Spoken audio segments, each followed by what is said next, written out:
6:30, so I'd like to call the meeting to order so town meeting can start rolling.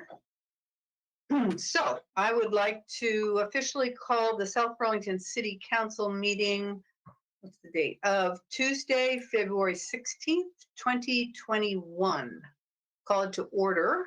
Welcome, everyone. And for the second agenda item, are there any additions, deletions? This conference will now be recorded. Are there any deletions, additions, or changes in order of agenda items? Seeing none, we'll move on to announcements. So who has an announcement? Comments from the public. Oh, I'm sorry. Geez, I do that all the time, don't I? Okay, I'm sorry. Comments and questions from the public not related to the agenda. Are there any? Okay, Megan has arrived. Good. Okay, seeing none, then we'll move on to announcements and the city manager's report. Are there any announcements? Tom? Just one. I had a resident that lives in Stonehenge reach out to me, and you really can't win. It's a pendulum, but their comment was that the city is not towing cars enough, and that it's very difficult and hard to get by when there's a lot of snow. So I told him it's a balance. We're constantly striking. We don't want to frustrate residents when we tow too frequently, when there's not enough snow to justify it. But he asked me to raise with the council, more precisely with Kevin Dorn tonight at the meeting, that it seems like Stonehenge has some impassable roadways as we've politely buried cars that have been permanently on the road for long periods of time. Well, you are right. It is no win. Yeah. Thanks for letting us know. Yeah. Is Justin still on the call? Yeah. Have you had very many towings? So we faced a similar issue on East Terrace, and I actually asked Chief Burke whether regardless to do a sweep of East Terrace. They're 24/7, whatever winter's version of 365 is in terms of overnight parking. So we have both residents and staff have mentioned it. I haven't heard about Stonehenge yet, so thanks for passing it along. We'll drive through, and if we find it's excessive and it's impairing the public's ability just to get to and fro, as well as our ability to routinely do our job, then I'll send a note to Chief Burke asking them to do enforcement. Okay, that sounds fair. Tim? Just a note that I haven't seen any warning or ticket enforcement on my street at all. And I've seen numerous cars parked overnight since December 1st. Well, I think they only get the warning pending a snowstorm, yes? Correct. I mean, you can park on the street if there's no snow predicted.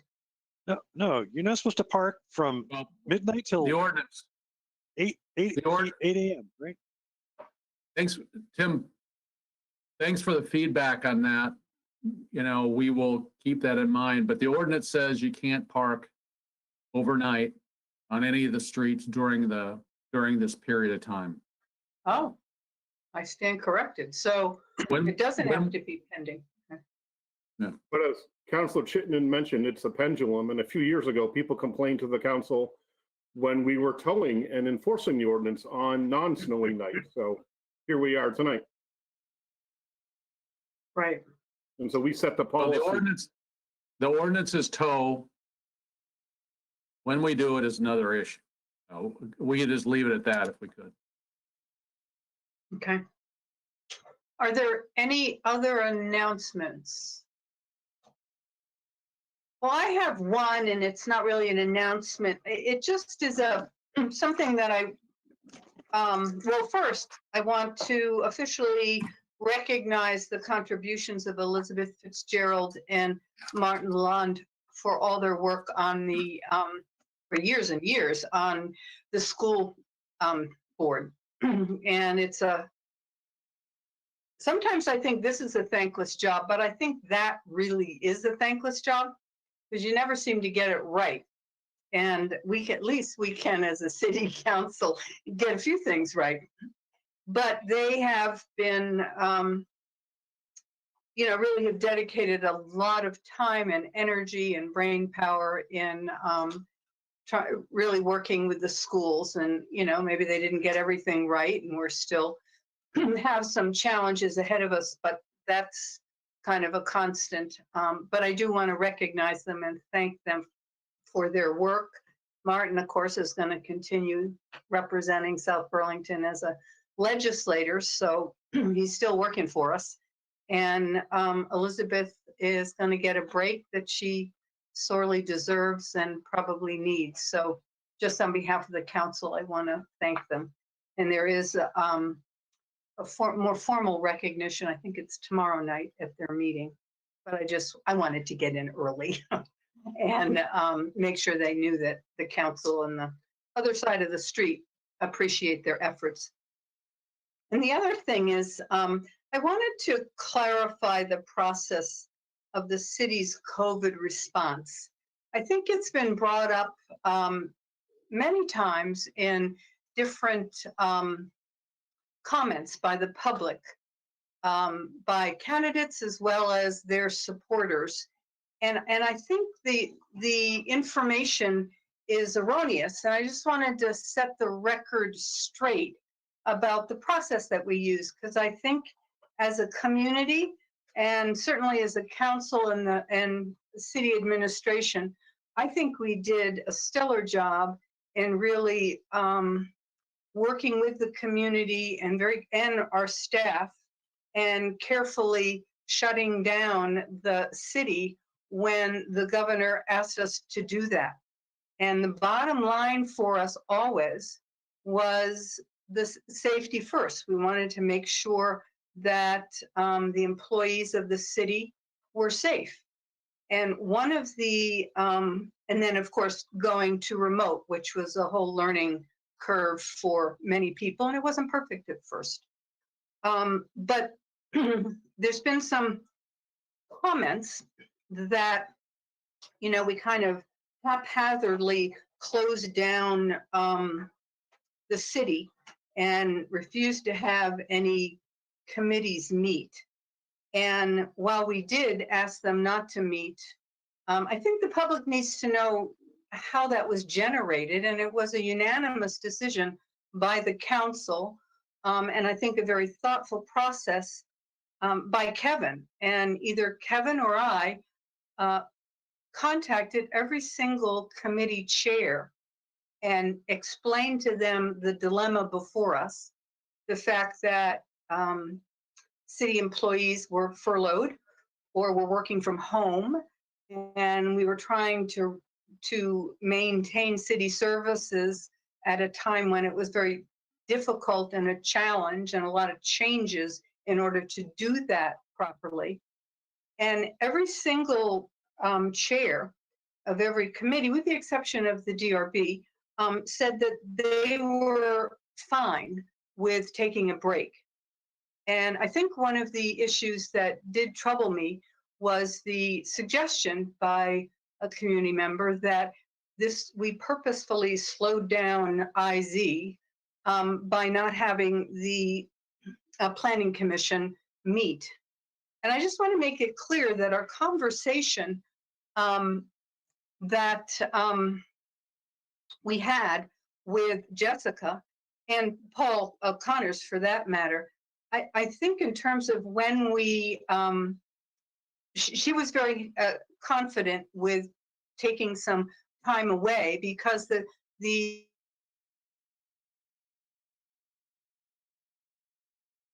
Ellen, I can't hear you. Can't hear Ellen, you. we can't hear you.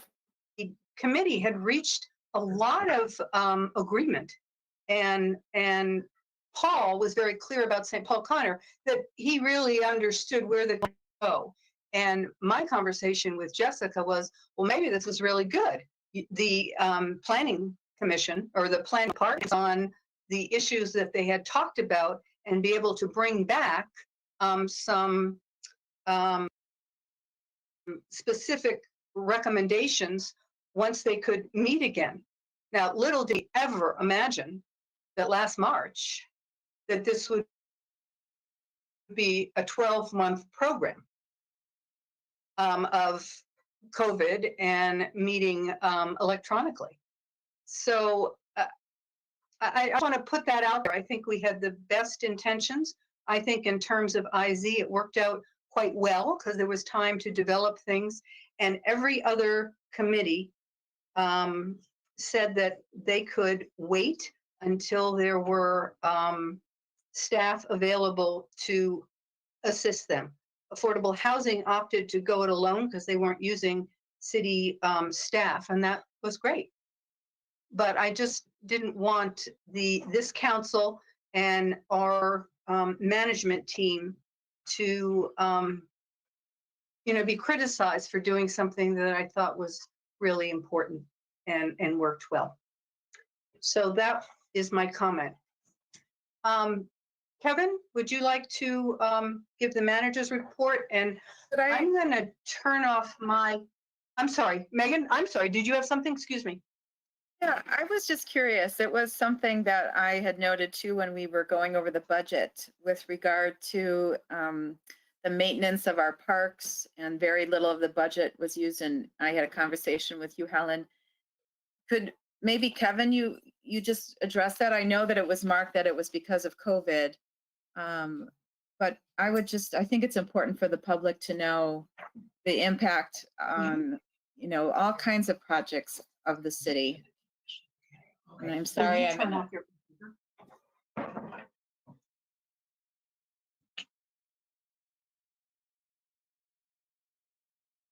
Can people hear me? I Yes. hear you. Okay, because I just got one of those messages that I think Tim has, that you turn off the video so you can hear. So We can this will hear you, make it Helen. roll. Okay. Yeah. All right. Well, maybe I'll try turning the camera back on and seeing if that works. I can't see anyone now. We can see you and we can hear you. All right. Well, I can't see you. So, but I can hear you. So we'll leave it at that, I guess. And if this gets too hard, Megan, I may ask you to chair the meeting, just because or at least let me know who wants to talk. So if there's no other announcements by council members, I'll ask. I'm sorry, there is. There was a question, with regard to the parks. It's something that I had noted when we were going over the budget, but I've also heard community members talk about the maintenance of our parks. And I don't know if Kevin's better placed in order to perhaps discuss that, the impact of having, fewer employees that were able to, be the liaison to our committees, perhaps also had impacts on other areas of, the city government and the ongoing projects that we have. There might be other impacts too. It's a really good question, Megan, and really important point to make. Yes, the COVID-19 response and the furloughing of employees did have a pretty significant impact on the non-essential areas of city government. So as we all know, the police department, fire department, and the water quality division of public works are all essential services that continued 24/7, 365, just as they always do. And I might add, working through some pretty difficult situations, both for in their professional roles, and of course they've got families and all, and having to deal with the threat of COVID-19 and exposure, but they've done an extraordinary job. On the non-essential side, I say non-essential, but extremely important. I like to think all of our folks are extremely important. There were areas like in parks, at the library, some of our planning, of course, also affected by personnel changes that were absolutely affected. One of the worst things that came out of the COVID and so emblematic of what it's done is to communities is the inability of us to have the Sobu night out last summer.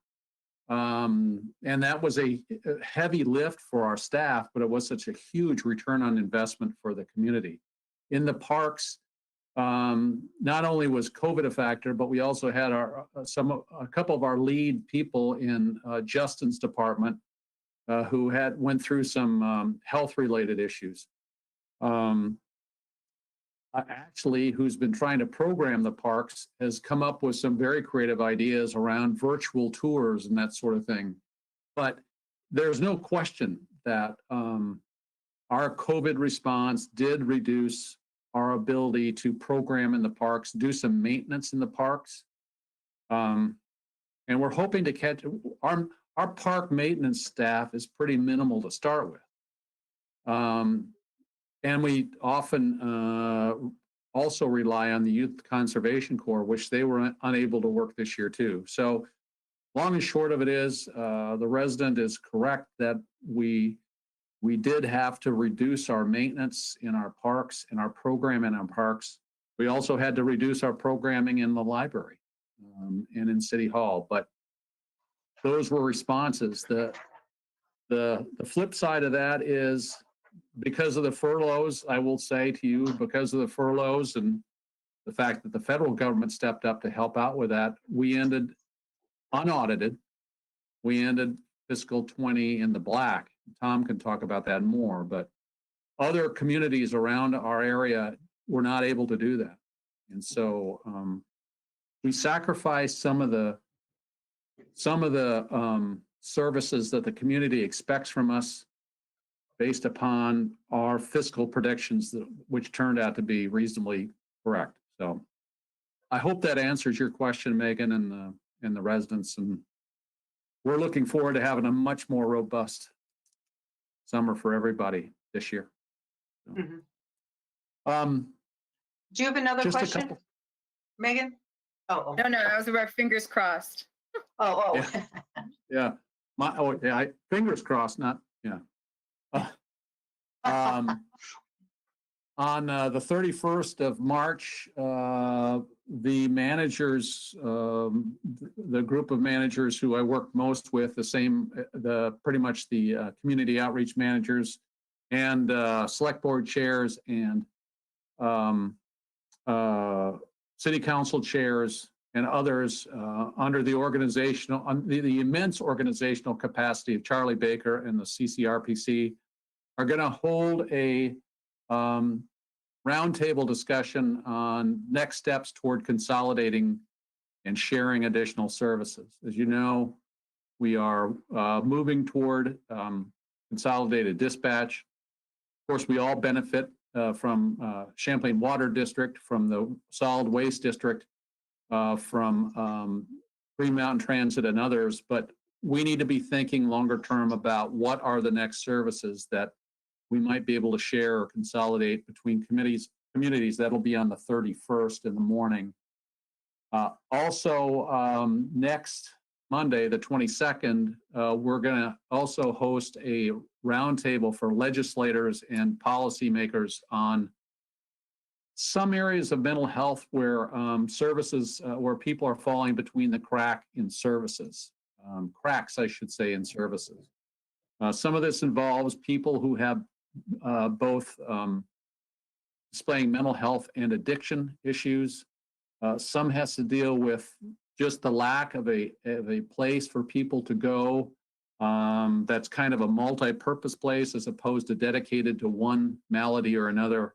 And again, people are falling between the cracks. And so I think we've done an enormous amount with the council support, with the other community support in getting community outreach out there.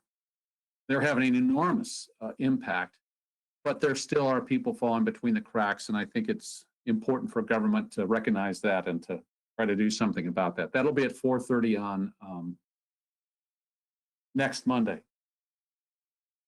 Thursday at noon, staff liaisons are all meeting to compare notes about how we're doing in staffing our committees, what things we might need to do by way of technology or by way of shared spaces on our website where we can improve our service to our committees and help them to be more efficient. We don't anticipate getting out of this kind of online environment for quite some time. And so we'll be sharing ideas on Thursday. The school district tomorrow night, along with their time to talk with Elizabeth and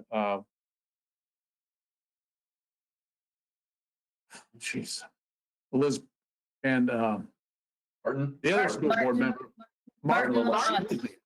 I'm sorry, Martin.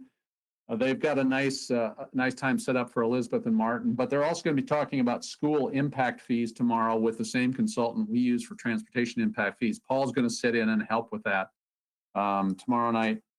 The budget video and the Garden Street video should both be up on our website and got pushed out on City News. We'll be pushing those out more. I think Tom did an outstanding job in presenting the budget in a video. I struggled through some background noise to get the word out on Garden Street TIF vote. So we had an employee town hall meeting last week to bring all of our employees up to date with our thinking about when public buildings are going to reopen.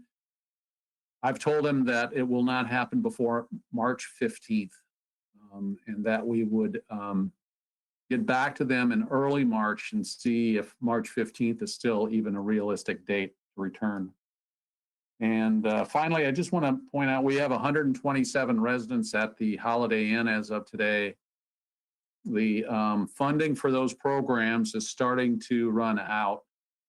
And so the state is working on some very preliminary ideas around how to support that population, that community of people when the funding runs out. This has been a long-standing problem in the state of Vermont, helping people who are homeless or have other needs that are going unmet.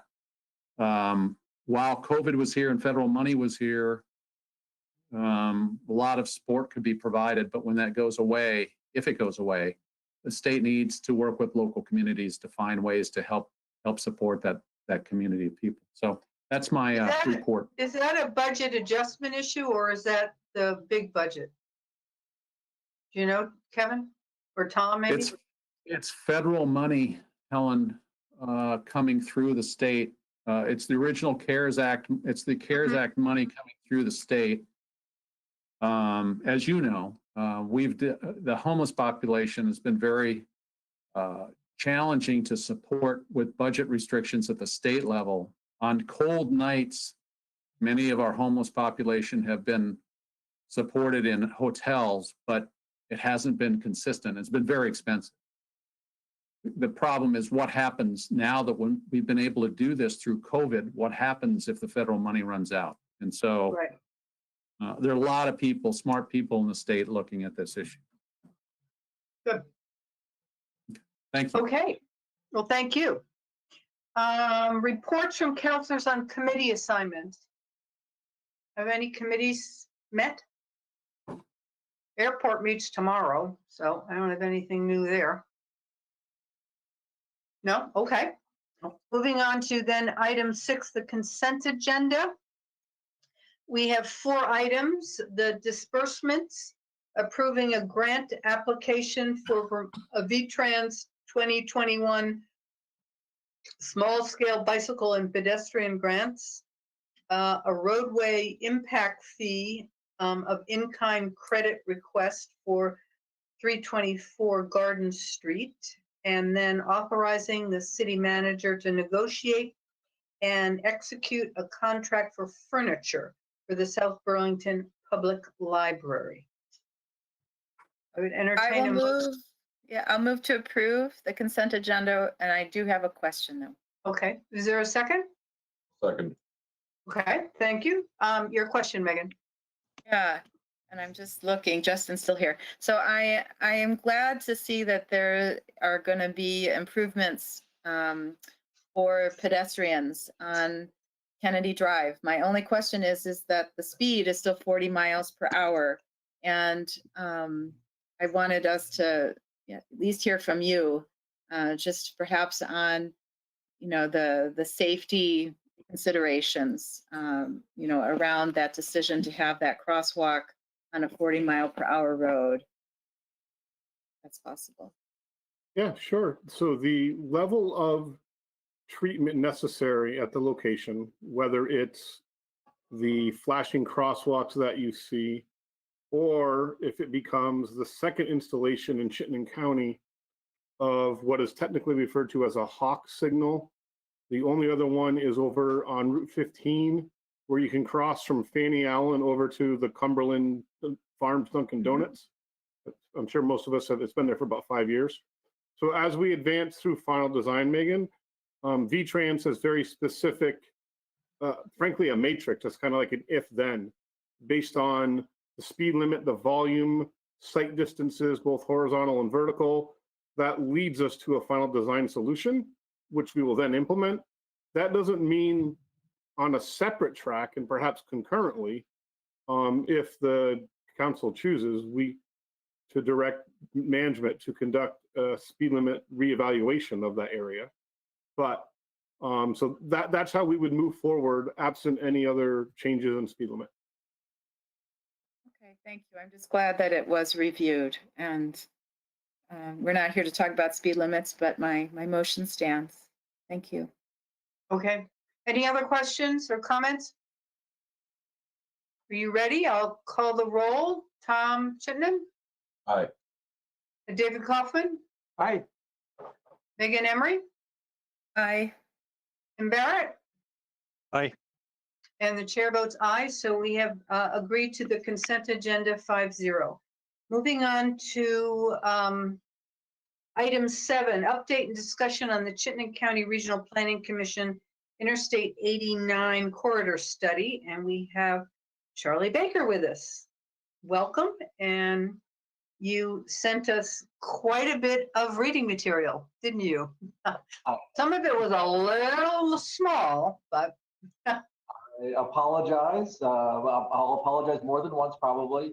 I was hoping to review the PowerPoint, the presentation that I sent you tonight. Not really for you to fully digest it, or for any members of the public that are here tonight or watching remotely, but just to introduce it. We're really looking for feedback over the next 4 to 6 weeks. So if I'm able to share my screen, can someone enable that possibility? you're the new presenter. All right, thank you very much. And sorry, let me just make sure I can see you a little bit. So you can see my screen. I'm going to walk through this really quick. As you said, you got this in your packet. There's a couple other attachments that are in the packet for anyone watching this remotely. You can get it on either South Burlington's, obviously, City Council website, or on the project website, which I'll introduce at the end of this. So if you remember, after we did our last, well, let me just, sorry, I won't jump ahead. What I want to go through tonight is a little bit of background, just to kind of remind ourselves about the project, review the latest concept plans for interchanges, and then what we're at the stage of seeking input on how we measure how well the projects meet our project goals. And ultimately, hopefully in the in the April timeframe, we'd like to get some feedback and direction on which interchange investment should we keep alive. So all of these have a significant impact on South Burlington and the future of South Burlington in the long term. And the study is about much more than the interchanges, but the interchanges can be significant, you know, either if or when they happen. And then we'll talk a little bit about the notion that comes after the interchanges, which is bundles. And so here's the background. Just to remind, we are dealing with a situation where we are looking at some modest or moderate growth projected in Chittenden County out to 2050, 14% increase in population, 35% increase in employment, and 25% increase in housing. So that was one thing you take away from that. Two things, I guess. One, household size continues to decrease.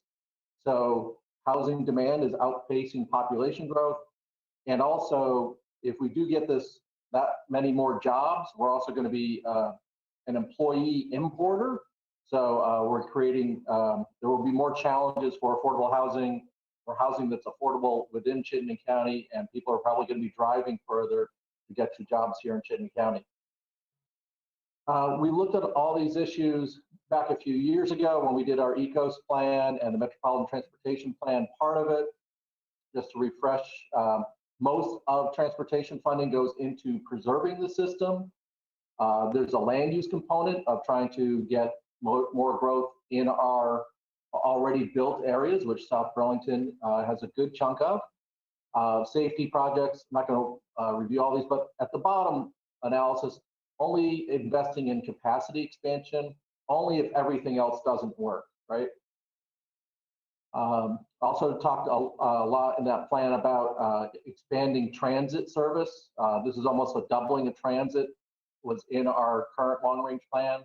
And then we identified this need for this study. A concern that I-89 gets over capacity between 14 and 15, and that combined that problem spot also, what can we do for exit 14, which is not really anything we've looked at real deeply before to come up with a solution. The MTP does result in some decrease in miles of travel and hours of travel compared to not making all those improvements that were on the previous slide. We get an increase in non-automobile mode share. 90% fleet electrification is part of the plan, and a 77% reduction in fuel consumption. So our plan is designed to meet the state's energy and climate change goals. So that's just an important foundation. Wanted to make sure you all had, and that is our intention still with this 89 study. We're not trying to undermine our ability to meet the energy and climate goals of the state. This is a slide just kind of putting this on a map where you can see the segment, even after we do all these improvements in technology and transit and carpooling, biking, walking, we still end up with this segment of 89. Sorry for those of you, this is the 89 corridor. Here's 189 going over to Shelburne Road. And you can see these segments in red where we're 90 to 100% capacity. And that's really the concern that we're trying to address in this study, or part of it. The study is looking at the entire corridor within Chittenden County, from Franklin County to Washington County, 37 miles. Charlie? Yes. The second to last slide, or first to last slide, I was really curious as to why that one, which is a new, it's a new suggestion there, that on 189 there, why is it red already? Isn't that a new suggested construction? No, this is the existing network. Yeah, that's the morning rush hour coming down to Shelburne Road. Yeah, so that's I mean, and but again, this is forecast out, 25 to 30 years with that additional population and employment growth, right? So this is a long range, and kind of building on the trends you see today, as Tim just mentioned. There is some peak hour congestion there now. With more growth, that gets more severe, unless we do things to mitigate it. Thank you for clarifying. Sorry for No stopping. problem. Could you just define for me what severe congestion means? Yeah, so you may be familiar with terms like level of service, where we put a letter grade, which typically talked about like seconds of delay at intersections. Okay. In this case, kind of the latest metric that's being used is called volume to capacity. So we look at the capacity of that road. Like on an interstate, it might be close to 2,000 vehicles an hour per lane, which is a lot more than use it right now. So this is trying to indicate that there's a possibility that we could be really, actually without the mitigation efforts, without the transit, the biking, walking, all those other investments, we do go over capacity in that segment. And so I think what concerned us was we're making all these investments to try to get people to use other modes. And it still looks like we have a problem here that might require a more significant investment. But let's look at it and see what we can do to further mitigate it. So that's where we're at right now. And I think, the interchanges kind of come into that conversation. Obviously, exit 14 is the biggest and busiest and most congested location in the entire state. So we're just trying to be proactive and looking forward to see what can be done here. Does that help? Well, sort of, but in layman's terms, I mean, does that mean you sit through 5 lights and before you can turn? Is it backed up for a mile? I just don't know. How long? We're talking about the interstate here, so we're really saying it's like gridlock. Like you can't move, it's over capacity. Okay. Yeah, and that's what triggered the concern.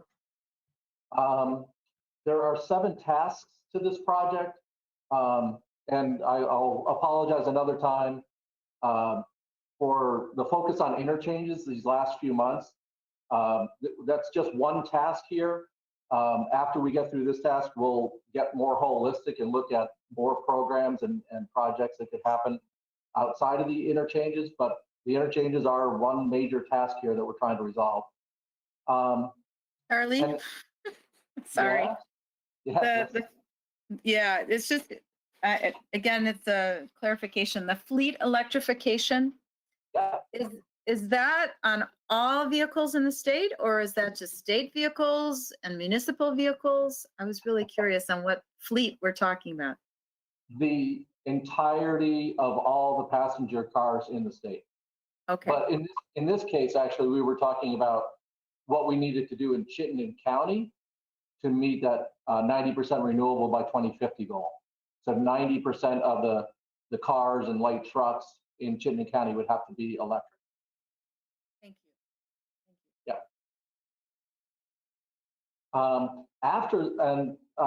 Also just clarity about expectations about this study, right? We're looking decades down the road here, 2 or 3 decades down the road. So we're going to have probably 3 kinds of recommendations that come out of the study. Minor capital investments, maybe smaller projects that could be done earlier, operational investments like the ones in transit or other types of programs to reduce traffic demand, and then major capital investments. Anything that would be a new or updated exit or anything to the actual mainline interstate. Those are going to be much bigger and have to go through the federally required NEPA process and require an EIS after this. And so this is not the end of the process. So I'm getting a little feedback here. Oh, thank you. And one note here at the bottom that the recommendations also, one of the important things coming out of the study will be a timing, a monitoring and triggering notion. So let's keep track of what's happening and determine when different investments are needed. So there's nothing that when this study happens, these things all just happen. There will be a long process that follows this. And then to get back into the study here, here's where the vision and goals currently stand. There's 6 major goals: safety, livability, mobility, environmental stewardship, economic access, and then system preservation. And those all have some different objectives, and we'll talk about the metrics of how do we measure if we're achieving these goals. There's also a note down at the bottom here, again, with this monitoring notion, there's a lot of uncertainty about long-term change, right? We're in a COVID situation, which has a lot of different issues happening right now. A lot of people are teleworking.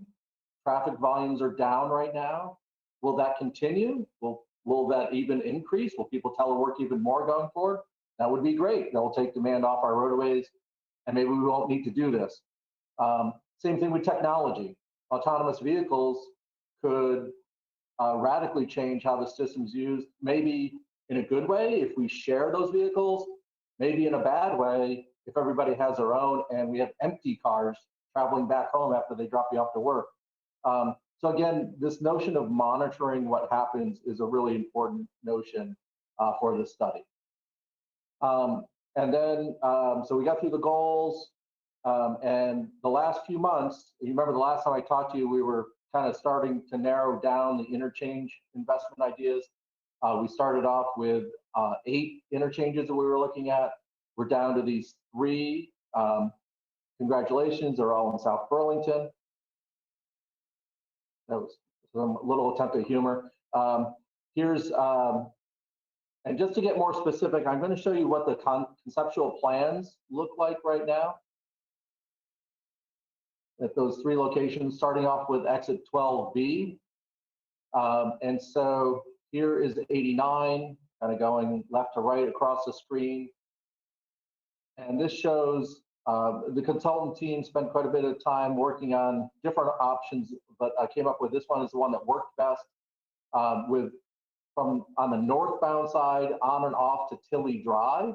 So you would actually have to go through Tilley Drive to get on and off the northbound. And then southbound, you can get on and off on the west side of Heinsberg Road. For those of you not familiar, 12B is a proposed possible interchange at Heinsberg Road and 89. And let me, I think the next slide here, oops, sorry, I thought we zoomed in a little bit. One note here is you can see here that there's a note about 116 probably would have to be 4 lanes wide. So that's a significant difference in what that roadway would look like compared to today. And you see, 3 traffic lights here. So some things to think about. Exit 13, one option we looked at, I showed you something similar to this last time I was in front of you, what we called a hybrid, but it's basically converting the existing half partial interchange, in which you can go to 189 to the west, into allowing full movements by putting in a U-turn ramp here. So if you're going southbound on 89 and you wanted to get to Kennedy Drive, you could take this U-turn ramp and end up over on Kennedy. Similarly, a move you can't do now northbound to Kennedy. This is a little ramp here, merging in with the existing ramp, bringing you to the Dorset Kennedy interchange, or I'm sorry, intersection. And another move you can't do right now is getting on northbound from Kennedy. So there's a new ramp possibility here. And then a more interesting full rehab of, or replacement of exit 13 with what is called a single point diamond interchange. One big idea here is it would or that 189 would no longer be an interstate. It would be more of an arterial like Kennedy Drive, connecting to Shelburne Road. And we wouldn't need this freeway that is the kind of the southern leg of 189. And all of the movements, this is a full interchange, could be accomplished at this traffic light here. And I think I'll blow this up here so you can see this a little bit better. One of the things taking the interstate designation off of this road allows us to do is put a shared use path to continue the path from Kennedy through that intersection and connecting over here to Spear and probably to the path that's on Swift and over that way. So this is a little bit of a interesting design. It works pretty well. One of the big things that happens here is we take out a lot of existing infrastructure. So there's fewer bridges and culverts in this design than are in the existing. And I'll come back to that theme in a bit. Then now turning to exit 14, 2 options here. One is a diverging diamond, which if you're familiar with the exit 16 plan in Colchester, this would be a similar concept to that. And I'll zoom in a little bit. This would also allow shared use path on both sides, but then you could cross with a light into the center median and get from the north or south side of Williston Road much easier than you can today. And we're very well protected as a bicyclist or pedestrian. This brings the ramps in, so it's a tighter footprint. It is less capacity than what exists there now, right? A cloverleaf interchange is pretty much the highest amount of traffic capacity you could have at an interchange. So this is a reduction in traffic capacity by a few percent at this location. And then this one, Oh, yes. sorry. I've never seen that before, right? Isn't there like a crisscross where the westbound traffic is going into what is currently the eastbound lane and then going back to the westbound? Does that exist somewhere else? I'm sure it All over the does. country. Yeah, All over the country. there's a number of them. Yeah, probably it's been designed in the last 15 years, maybe. And so it's not totally unusual. It works well when you have left turning conflicts. And so if you can think about, like, instead of driving up here like you would to a diamond interchange where you stop at a light and then you have to cross traffic to make a left to head southbound, Right. you're able to cross at this light earlier, and then you have free flow onto the interstate as a left-hand turner here, right? Yeah. So it does help with some traffic flow. It works operationally certainly much better than a diamond interchange. And this is pretty much the same kind of design as being planned at exit 16. And I think maybe Tim just posted a video for Yeah. exit 16. Thank you, Tim. The second option that we've come to for exit 14 is kind of tightening up the cloverleaf design. So it's still a cloverleaf. We refer to it as the enhanced cloverleaf, but it brings the ramps in and signalizes them so that you don't have the quite free flow movement that create kind of significant conflicts now between bicyclists, pedestrians, and free flow traffic. And it, one in particular benefit is that light that you take if you're getting off northbound to eastbound route to Williston Road, right? There's that double traffic light right before Dorset. It moves that a couple hundred feet further west, so it makes those signals work better together. And then this is a full signal, not just for one ramp. And still the bike ped, shared use path on each side, 10 use. And the other major safety benefit, bless you, to that dog, is the notion of a collector distributor lane here, which is this note here on the bottom. So one of the problems with the interchange now is the merge conflicts, right? People trying to get off the ramps while people are getting on the interstate. This would separate those merging movements to a separate lane, so you're not mixed with the main through traffic. So safety improvement, again, like I said, a little bit more capacity than the diverging diamond, but still less than the cloverleaf that's there now. Oh, sorry, here's a blow up of what this looks like. Sorry, this is probably, I should have pulled this up before talking about the traffic signals. You can see what that looks like. What do you mean that it's less than what there's there now? I'm sorry. I'm sorry? Less capacity than what is there Just now? a little bit, right? Mostly because the turning movements, you have to slow down more, right? And so that's gonna slow traffic. So that just reduces the overall capacity of the interchange a little bit. I think it's 3%, 4%, something like that. Isn't the goal to increase capacity? No, I think our goal is to have the system work as well as it can work. So define capacity, please. Capacity is kind of being able to have more cars go through the area, but that is not necessarily our goal is not to increase capacity. Our goal is to have the transportation system work as well as it can. So you're trying to decrease congestion? Right, well, and increase safety, right? So, capacity is one thing, but safety is certainly, there's a reason we listed that as a number one goal.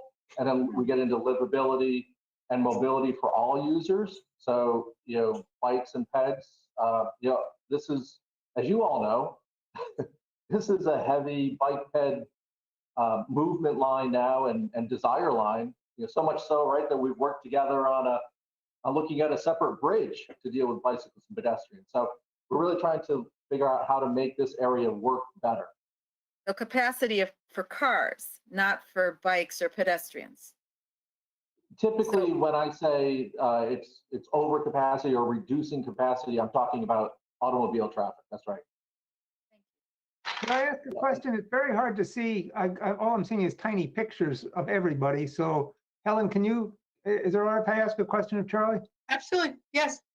So Charlie, does this consider the potential for that bike pedestrian bridge over the interstates from Staples Plaza to University Mall property, like we've been discussing for a period of time, and I believe could be part of a discussion for the future of University Mall, perhaps happening sooner rather than later? Does this allow for that? I can't tell. Yeah, I don't think any of these would prohibit that from happening. As a matter of fact, and I neglected to mention earlier, every one of the interchange improvements that I've mentioned so far, we tried to add more. And Megan, maybe this is what you were trying to ask me. We're trying to add more capacity for bicyclists and pedestrians. It's with those shared use paths. No, I understand that. Wait, Dave, can I finish? Let me finish. Yeah. I'm answering your question. On the exit 13 hybrid is the one where we don't have a bike ped path solution. So this one includes the bike ped overpass.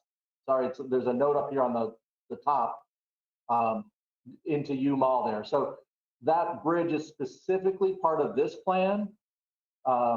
It's not necessarily, or it could be, I think we have timing issues to figure out. Like maybe that bridge would be more important to do soon, and then the bigger investment in 14 might happen later. Does that help? To an extent, on the western side, where does that bridge land? In Staples Plaza or south of there then? I think our intent was it was the same kind of location that we planned together with you all. Okay, because I still think and understand that would be important to enable people from the west side of the interstates to be able to get to what will be is our new Market Street, Dorset Street, City Center location without having to negotiate lots of crosswalks and intersections, just a bridge that takes everybody over all that. And as long as that can still work with this, it looks like a reasonable design now. Yeah, they could work together. Again, the idea was trying to make exit 14 more livable here.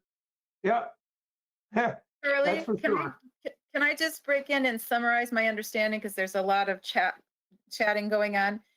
What I understand is that this is going to increase capacity overall, but the idea is to make it much more pedestrian and bike user friendly, so that the increased capacity proportionally we will see on the pedestrian and the cyclist side. The cars will increase, but proportionally it will increase less than for the pedestrian and the bikes. I did not say that. Okay. That is not what I'm saying. Okay. These two exit 14 designs decrease capacity for automobiles, period. Okay. And for bikers and for pedestrians, because you said there's a shared use path possible with not this design, but the previous design. No, with all of these except that exit 13 hybrid. So there's two shared 10-foot shared use paths on both sides, which is more than they have today, right? Right. Okay, so I think I did understand. Yes, but I'm concerned with the characterization. The goal of the study is not to increase capacity. The goal of the study is to address a concern that we might have more traffic than the system can handle, but that doesn't mean that widening the road is the answer. We're going through this study to try to get to a better answer than that, but we're not there yet. Right. I understand. So that's why capacity, I guess, is the sticky word. Yeah. If I may. Oh, yes, Sure. go ahead, Tom. So yeah, Charlie, this is great, and I think what you're dancing around is we're trying to better manage the traffic in one way or the other, and not necessarily increase the capacity. But my if that's in fact the case, I'd never heard of the notion of decertifying 189 before. That's intriguing to me, and I'm curious. Is that really feasible? Like, can you do that? Do the feds get involved? I feel like every time you mess with the interstate, they get touchy. And then the second part of that same question is, how does decertifying that potential fit or not fit with the Champlain Parkway that is perpetually 3 years away? Well, I won't address the timing part of that, but we have had Federal Highway at the table, and actually, particularly with the designs around Exit 14, both Federal Highway and VTrans were right at the table, kind of helping to come up with these concepts. So they've been involved. There's not really a barrier from Federal Highway perspective to decertifying or taking out an interstate or downgrading it, if you will, on the functional classification from interstate to boulevard or arterial. And there is actually movement that is happening to do that around the country, typically with interstates that go through much more urban areas where the interstates cutting through cities. They're bringing interstates, instead of elevating them, bringing them down to make them boulevards and things like that. So this is not really what we're doing here, but it's a similar concept. I think I heard last week that 189 is the shortest separate numbered interstate in the country. Huh. So I haven't verified that, but I heard that. It's the from somebody, shortest I think. spur. Yeah. Okay, so those are the conceptual designs. And the challenge that we've had now is trying to evaluate them and kind of deciding, we really would like to just have a couple interchanges at the end of this, not 5. And so that we carry forward for more analysis. And so we've developed a number of metrics, and this is really what we're seeking input on, is these metrics. And so there's metrics for every goal. I'm not going to read every one of these in the hopes that you can take a look at it later and think about, are these the right metrics to measure that goal? Is there something missing? Is there a better way to measure progress towards the goal? And again, these are metrics designed just to evaluate the interchanges, not for the multimodal bundle that we'll end up with in the next stage. So this may be a starting point.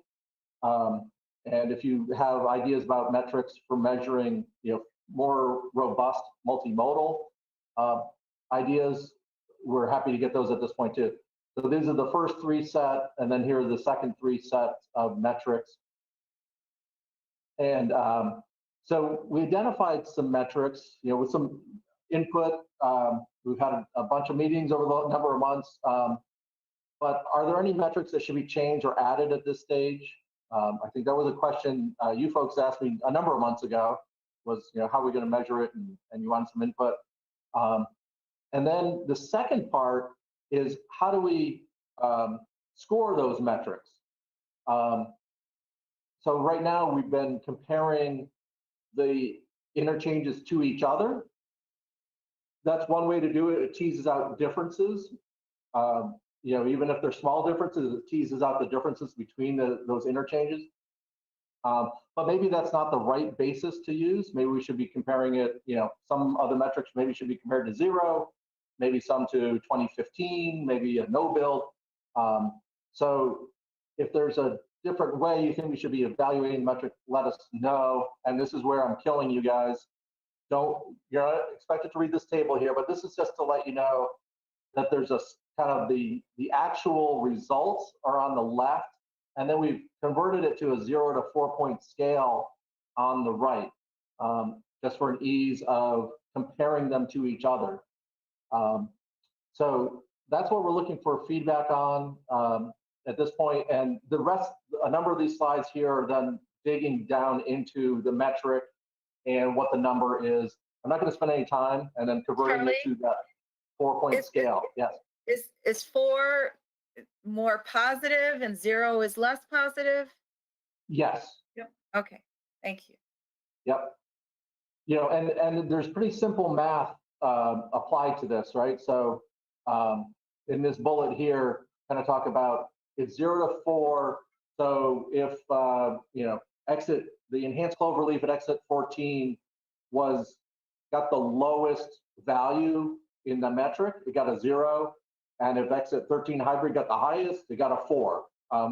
And so they were kind of put on that range, 0 to 4, and divided up into quintiles. Wherever the result landed is where the result landed. It's nice and simple math, but it may not be right in terms of the big picture here. So that's what we're looking for feedback on now.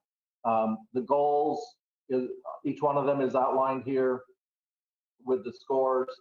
Again, I'm not going to read each of these, but you know, we tried, and the advisory committee has given us good feedback. You know, trying to make sure we're considering bicyclists and pedestrians, environmental justice, and things like that. But there's more work to do.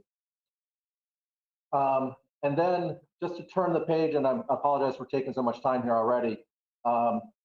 We're trying to get to 3 bundles to look at in the next stage. But we need to make a decision on which 2 interchanges to carry into the next stage. And you can see, we created this table to try to indicate it's our intention that every bundle includes efforts to reduce traffic demand, transit, biking, walking, technology, and probably do some minor improvements in safety. And then we're looking at bundle 2 to look at an interchange that might take traffic out of 14. That would be one of the 12B or 13 options. And then eventually exit 14 is going to need to be replaced, right? It's a bridge. That bridge is going to need to be replaced. And so then we're layering on exit 14 improvement on top of that. So this is really, you know, how do we make the system work best? You know, that system was designed in the 50s, right? Or maybe early 60s. We're now 50, 60 years later. We can probably come up with a better way to serve our residents and users than what is there now. So just to repeat, we're looking for feedback on the metrics and on the scoring of those metrics at this point over the next 4 to 6 weeks. And then in April, we'd like to come back with any edits to the scoring and have some conversation, and maybe it takes more than 1 month, but April, May, about which 2 interchanges should be carried forward. So there's kind of a bifurcated choice here. Which of the 2 exit 14 interchanges looks best in terms of meeting the city's goals and the residents? And then which of 12B, 13 hybrid, or 13 single point diamond interchange looks best if there was investing in another interchange outside 14 made sense. And then anything else that should be included in bundles. Okay, sorry, Charlie, I'm Yeah. sorry. Yeah, this is just really dense material. So I know you're trying to get through it really quickly, but it's really dense, at least for me. Or I'm dense. No. Bundles. So the bundles, could you please just tell me a little bit more about what those bundles mean? Yeah, so the notion here is to I think this goes back to what I was indicating earlier, Megan. Like, can we do something like bundle one, where we're not investing so much in cars and still deal with all the transportation demands on the system? So can we reduce the demand on the system enough where we don't need to do any big exit interchange investments? So that's kind of the notion of bundle one. And then at the other end of the spectrum, bundle three, what does it look like if we wanted to do investments in both interchanges, and that both being 14 and one of the other ones, 12 or 13. And obviously those have big implications on the plans or the future of the city, I guess I'll put it that way. Both, there are going to be trade-offs in that. So, we want to try to work with you all, and I mean that in the broadest sense possible, city council, the residents, committees and commissions in the city, to try to think about how should we look, and that's why I'm really asking about the metrics. What should we be looking at to determine impact, and to help you evaluate ideas of decisions about coming in April or May, like which interchanges should we continue to look at? That doesn't mean that there's a commitment to do any of them, but which should we continue to evaluate in this process? Does that help? Since I didn't understand capacity, I just want to confirm that I'm understanding. So bundle one is all of the words that are in black. Yeah. Bundle two is all the words that are in black plus either exit 12B, exit 13 hybrid, or exit 13 single point. And Yeah. bundle three is everything. Yeah. Thank you.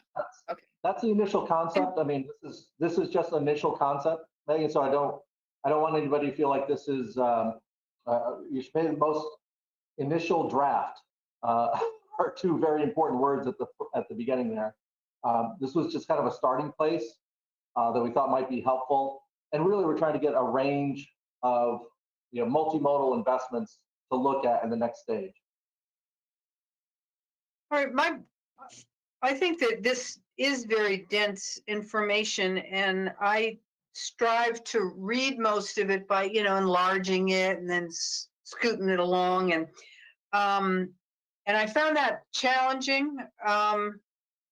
But I also think what you're asking us to provide in feedback, Charlie, is a pretty in-depth look as a council on all this information. So I'm kind of rolling around in my head exactly how we might do that and in what format to frankly make it big enough so we could follow along and speak with each other about, I have a small computer. I don't have a big screen. I need a 5-foot TV to put this up there so I can read it.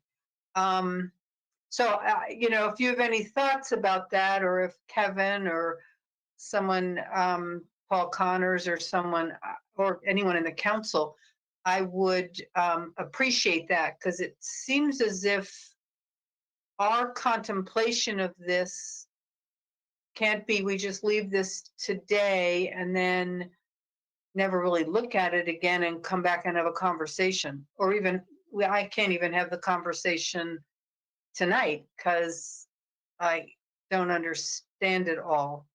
Yeah. Although you've helped with the bundling, and then how do you engage the public on this kind of stuff is a challenge in my mind. So I would appreciate any thoughts anyone has, because maybe we need a couple hours some evening to just focus on this. And think about it, because you got a lot of competing interests, as well as an overlay of what do we do about the different bundles. Yep. And I think part of, and I again apologize for the denseness of this. We're very self-aware of how painful this is. Having lived through the pain multiple times myself in the last weeks and months. And I think anything we can do to come to smaller group settings, I'm happy to have conversations with any group or any person, frankly, that wants to just try to dig in and understand a little bit more. Happy to do that. And Eleni and my email is at the end. Just email either one of us at any time. And I'm sorry, Dave, I see your hand raised. Yeah, I was going to say, it's a lot. And I think in order to understand, I understand and have learned a lot just in this 40 minutes. But in order to get a more in-depth understanding, if we as a city need to make some very impactful decisions at some point here, we do need to sit down for a lengthy period to review this in much more detail. And so what I would suggest is we need a workshop or something somewhere along the way, probably midday, not in an evening, and sitting down like around your big table at your offices, for example, or at our offices once we can meet again, if possible. And that way we can have big maps in front of us and understand it better. I don't think it's moving that quickly, but we need a workshop or something because there's just too much here. I love to see bike, ped, improvements, all of that, but doggone it, as you said, it's an awful lot to absorb, and we're not going to absorb it fast. So we need a workshop somewhere along the way. Yeah, and we're trying to be considerate of that. And again, been in touch with your planning commission and economic development committee. If there's other committees, please send them my way. Just send our contact information. I can ped, I would think. Yeah, bike ped, yep. And so, and we are also reaching out to underrepresented communities. There's a new transportation equity coalition that started up in the county. We're bouncing off of them and other groups. So anybody that you would like us to meet with certainly over the next 4, 6 weeks, 8 weeks, 12 weeks, please let us know. Happy to do it at any time. And just email me and we'll set something up. And we're hoping to then, but we'd love to get to closure on which of these interchanges to report by the May timeframe. But understand it may take a little bit more time than that, and we're open to what's needed. We're trying to wrap this effort up in the winter time. And here's the contact information and all these documents. I know it may have been a little challenging to see, are on this web link at the bottom here. And here are emails if you'd like to get a presentation or discussion at an individual group or even an individual, happy to talk to in more detail. Okay. I would also encourage, since I see, there's some competing interests, like Helen said, where we have the Economic Development Committee clearly interested and with good reason, according to what we see here. But then we also see the impact on natural habitats and all. So, I think the Natural Resources Committee should at least have their say. So I think there's a couple technical memos. There's 2 attachments that you got sent. One was like the evaluation matrices, right? And some maps that showed you how like traffic delay and things like that look. The second attachment had technical memos. One part of those dealt with cost. Another one dealt with secondary growth. So that was something that we know is important that we have to deal with. Is this attracting growth, and is that a good or a bad thing? Those are all policy discussions that need to happen, and there are trade-offs for sure. So we really thank you for your patience in this conversation, and let me know how I can help with next steps. Hey, Charlie, I'm sorry, Kevin? Charlie, do you know when, it might be helpful to know when the exit 14 bridges and the exit 13 bridge need to be replaced? It's not anytime soon, Kevin. They're not, if you asked me to guess, I would literally be guessing, it might be 20, 30 years away. Well, the state is taking on a couple of interstate highway bridges every year. And these must be in queue someplace. If it was 10 years from now, that may make this decision somewhat easier to make. Because I Yeah. assume if the bridges are replaced, that's the time to do this work. Yeah, exit 17 is one of those. My understanding, and Eleni and Dave, I think you're on here somewhere, or Justin, if you guys have a better answer than the one I just gave, please give it. But I have not heard these particular bridges as being in the near term, in that like 10-year timeframe. Yeah. Okay, thanks. Okay. Well, I also want to thank you. This is a lot of information. And I read through most of it and it was really helpful. I just personally find it, I guess I'm more of, I need 5 screens or I need a bunch of pieces of paper that I can move around and look at. And you have cut things into chunks and I appreciate that. I got caught up looking at the huge one and trying to read that and didn't realize I didn't scroll ahead to find out you already done that for me, if only. But, you know, I think there's a lot of information here and I think we really do need to dig in and understand it. So I appreciate your offers of help and we will take you up on them. Tim Barrett? Just a quick comment, Charlie, thank you for the presentation. And this type of planning is really important because like Kevin asked, and I was going to ask too, when does the infrastructure need to be replaced? And when it does need to be replaced, there's no sense in just replacing it as is. There are always improvements in traffic control technology, traffic design technology, and that would be the time to implement a diverging diamond or an SDI or whatever it is to make those interchanges more efficient and safer, and if possible, conducive to bike and ped crossovers. Right. So this is the path that we have to take, and I think they're all really cool designs. The question is, how much will they cost us, and when? Right. So that's part of the process. So I appreciate the work. Well, I also think we have I agree. We have lots of committees who would like to focus in. Certainly Bike and Ped is ready to get at this.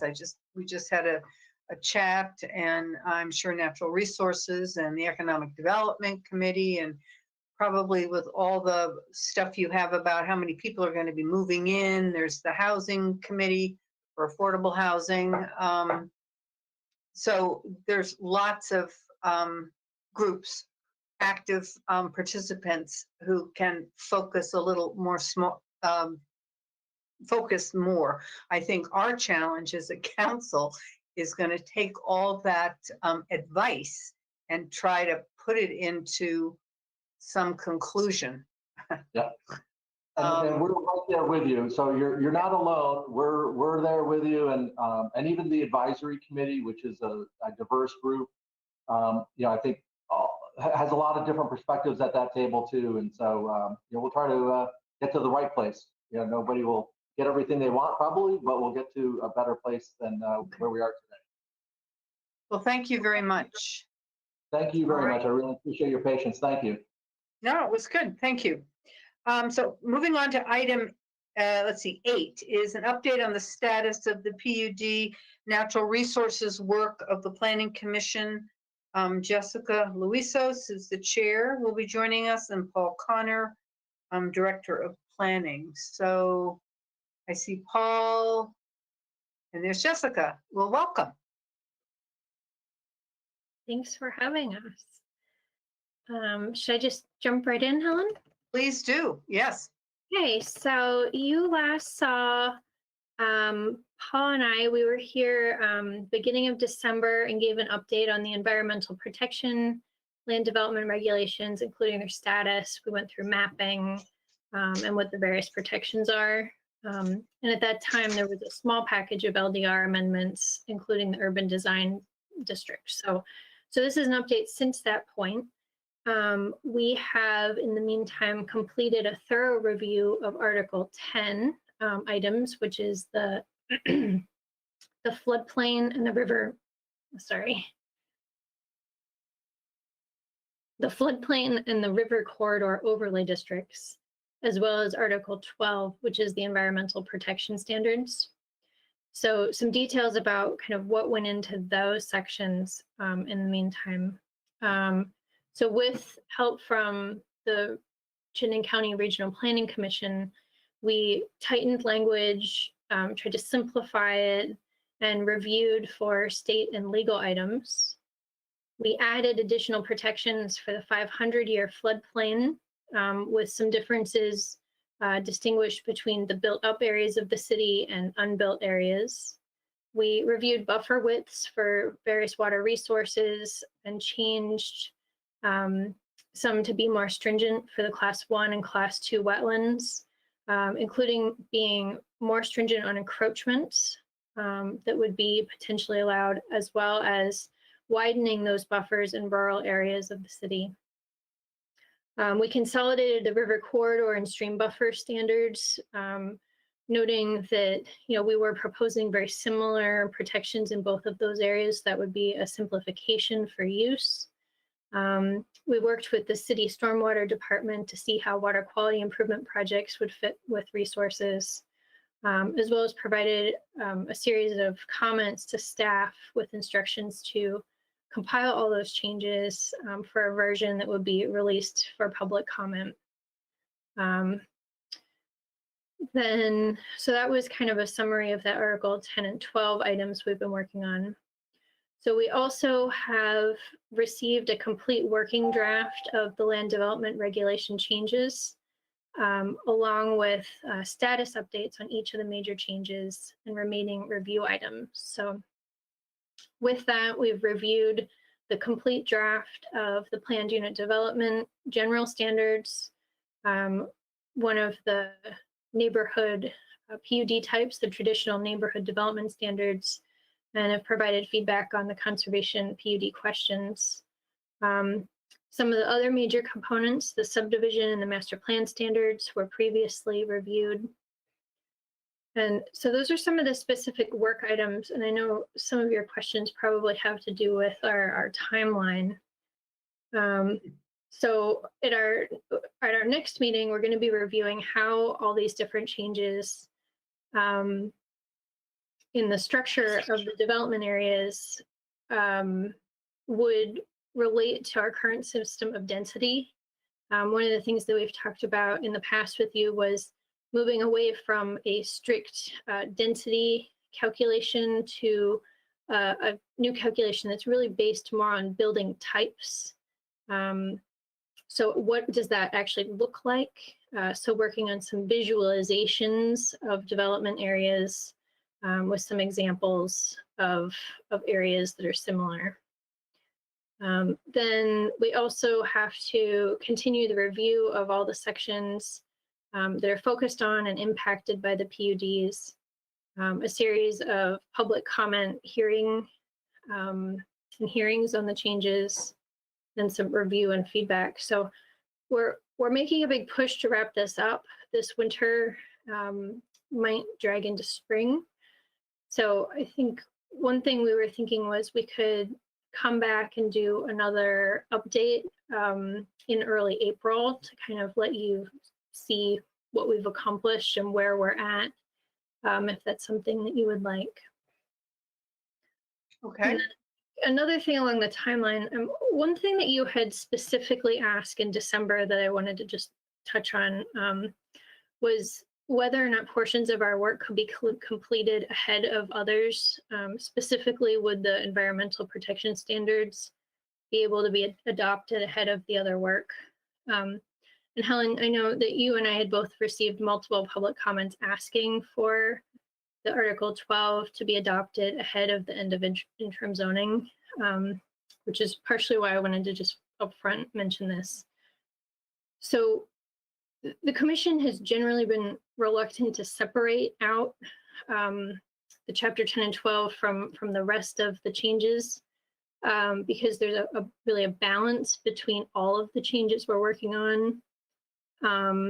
And if separated, there's some kind of messiness between where the new protections kind of fit into the existing LDRs, as well as all the extra work with doing two different packages and warnings and hearings and edits. So there could be some confusion to the public if we kind of separate things out. So we have not had a detailed discussion as a commission about changing kind of that track of kind of keeping everything all as one package. But I and staff have talked about how, we really want to evaluate in the next few meetings if that approach is still the path that we want to continue to recommend to you.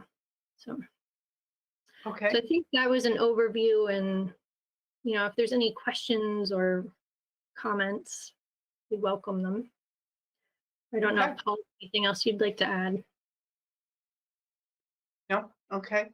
Are there, I think that's a good overview. So what I understand is it sounds as if the commission would prefer continuing with working on both the PUDs and the congruent LDRs that go along with that, as well as the Article 10 and 12 of the natural resources definitions. And is that right?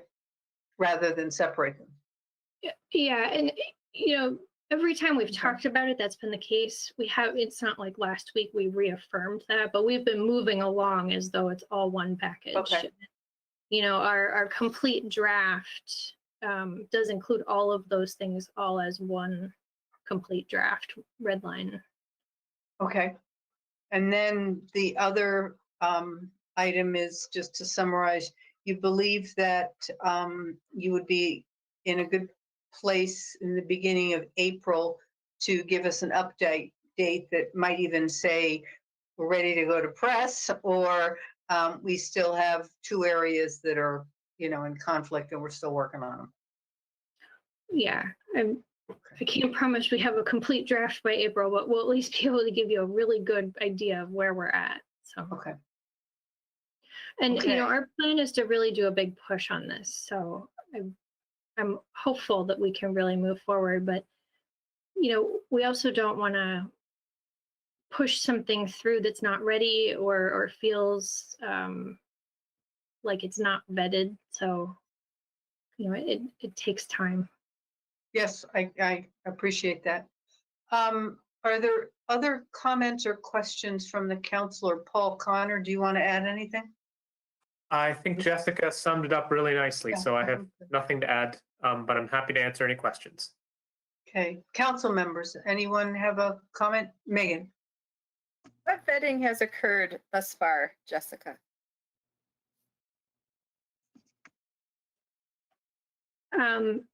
Various items have had different levels. So some pieces have gone to different committees, specifically having them review and give feedback.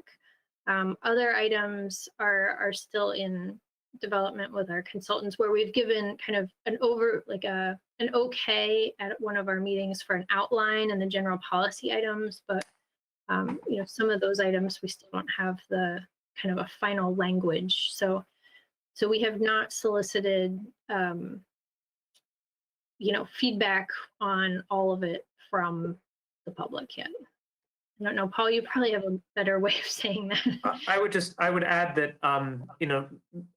Megan, specific to the Article 10 and 12, I can say that the commission itself has gone through it in close detail. So in terms of vetting it internally, as opposed to staff just saying, here's a 20-page document, thumbs up or thumbs down. They've really looked at it closely. And just to follow up on the, and that's taking place with the PUD language generally, as well as the specific PUD types. And that's what's ongoing now. In terms of the committees, I've met fairly regularly with either the Affordable Housing Committee or the a subgroup that they've set up to look specifically at some of the housing elements of this. And I'm scheduled in the next few weeks to meet with the Recreation and Parks Committee and the Natural Resources Committee to go through all this with them as well. The commission has wanted to hold off on a wide public advertising so that there isn't confusion on versions, but we're pretty much there with the natural resources standards, the commission gave the thumbs up on the for us to wrap it up, and we're working with the CCRPC to have a clean draft for everybody to be able to look at and provide feedback on. Good. Tom, So Paul, what I think I just heard you say kind of addresses the comment in the chat from Karen Ryder that you're sort of lining your ducks up so that when you promote to the public, you'll be able to clearly communicate to them the implications of this, but you don't want multiple versions flying around for that public press. Is that a fair way to perceive what you just said? Yes, it's, thank you for saying that, Tom. You know, when putting together sort of involved regulations that sort of cross-reference, I completely understand how this is hard for the public to follow, because the commission might be talking about one subsection and it seems very out of context, and it's very frustrating for, in my experience, for community members to spend a bunch of time, read through a draft, provide comments, and then be told, oh, you actually were looking on the draft from 2 weeks ago and we've changed all these things. And people say, well, what's the point of my spending time on this? So that's really why the commission has really tried to come to a first complete version of this so that they can get comprehensive feedback on it in a useful manner. That has really sort of been vetted by the commission, but the commission's also open to open to feedback at that time too. So. and then can I ask, has the Affordable Housing Committee been a good way to vet some of these concepts with the development community? I mean, they're sort of hand in hand. Yes, you need to, if you want to build more housing, the people who build it are the development community. So I think, but I don't know. I'm just curious. If you're going to go through all this, and then the development committee's going to, or community will come in and take a shotgun and shoot holes in everything. Right. I don't want to speak on their behalf. I will say that there is, on the Affordable Housing Committee, is an active developer in the community, and he's on the subcommittee, and that's been really helpful. And I will say at the staff end, we've been in pretty active discussions with with various developers offline as we talk with them about the projects that they have going today. We have pretty regular discussions with them about here's where we're at. I send drafts of things to them individually, so that they, to the extent that they want to be in the loop, that they're in the loop on all this. Good. That's important because it's a lot of work to then have it explode at the end. So I hope they buy in if they have had that chance to articulate their concerns and feel that they've been at least partially addressed. I don't think anyone is going to believe that this makes them alone whole, but that's kind of like legislation. It's making sausage. Other comments or thoughts? Okay. Oh, Tim, sorry. Yeah. When do we come out of IZ? May? May, unless you choose to extend it, May 13th. Yeah. Well, that's a goal. That's your call. Like we're getting pretty close to that. If There's the bullseye, man. That's the bullseye. Is let's get this down by May. I hope so. But I also I don't want it to explode at the end if you've gone too quickly. But anyway, I think that sounds good. All right. Any other comments? Keep on. I'm with Tim. I really hope that May is that where we'll finally, reach that marker. We cross the finish line. This is Michael. Jessica, appreciate your committee's hard work and diligence. It's been a long trek, and hopefully the end is in sight, and that would be great. May is a good target. Okay. Megan and then Michael Mittag. Sorry. Yeah. Another question from the public, and I think it's fair to ask our planning commissioners, and we have Jessica as well as Michael here on camera, but when we first entered IC, the idea was that it would take 9 months for these new PUD regulations. And it would be, it could have been perhaps aggressive 9 months, but it seemed doable at the time. Could you tell us kind of how things developed and why 9 months was not realistic?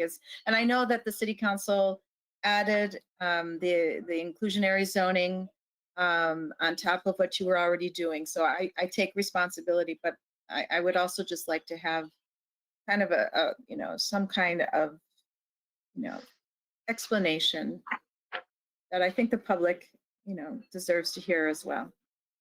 Thanks. Yeah, the inclusionary zoning was a piece of it, but that was not the whole picture. I think that, when we had talked at that point about the PUD project, we weren't envisioning so much time and effort involved with the environmental protection regulation pieces of it. I think when we were way back at the beginning of ID talking about the PUD project, we were really talking about the PUDs, the master plan standards, and updates to the site plan regulations. So really focused on that piece. And I would say, I don't want to put a percentage on it, but a huge portion of our discussion has been about strengthening the environmental protection standards and how to do that and how to bring in additional protections and strengthen what we have. And I don't think that I realized when we were, setting that timeline at the beginning of IZ that was going to be such a large focus of our time and public comment and as well as we did take a relatively large break at the beginning of COVID. And a big piece of that was on my recommendation. I do know that some committees, including yourselves, did continue to meet throughout that whole time period. And for quite a while, I really felt like we weren't going to have the same public participation, especially for members who didn't have the technology to participate. So, I think it took us a while to really warm up to the idea of having the virtual meetings, and it has been working really well. But we did have a break in work time, due to COVID. So I think those are a few things. Okay. All right, Michael, did you still wish to make a comment? Yes. And then we'll move on if no one else wants to speak. It was just a simple question. There seem to be, there may be several questions in the chat, which I'm wondering how they will be answered. Obviously not now, but will those people get some kind of response to their questions?